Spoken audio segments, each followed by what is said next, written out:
I heard Jim talking in the shower this morning. That in itself isn't particularly unusual.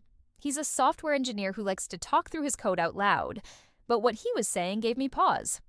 It's going to be all right.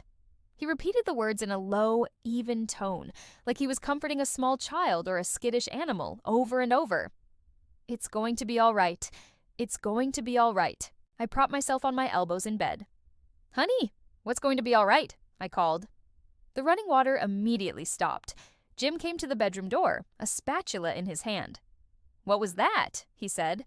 My sleep-clogged brain sputtered in confusion. You were taking a shower, I said. Talking to yourself.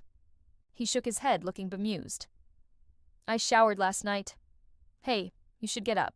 Breakfast's almost ready. Then he disappeared back to the kitchen. I sat there for a minute, uneasy.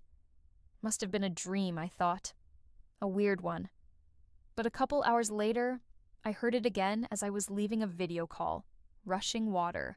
I pulled out my earbuds and walked to the door of my home office, peering down the hallway toward the sound. The bathroom door was closed. I was supposed to be home alone. Someone broke in to take a shower. Then I heard the voice. Faint, high-pitched, distant, but recognizable. I crept closer. We're trapped. We're trapped.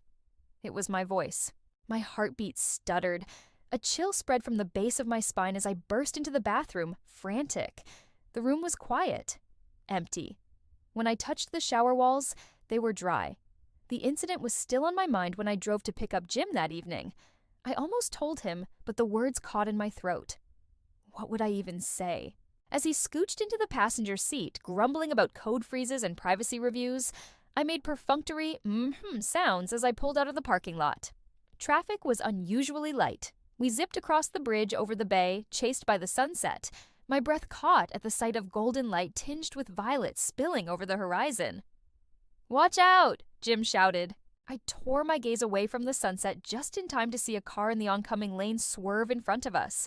On instinct, I braked and yanked the steering wheel as far to the right as I could. The tires screeched horrendously.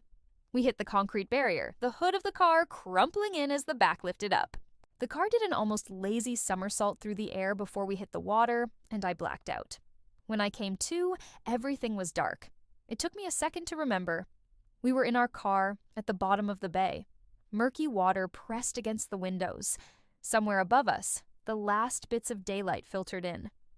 We're trapped, I whispered. Jim squeezed my hand. It's going to be all right, he said reassuringly.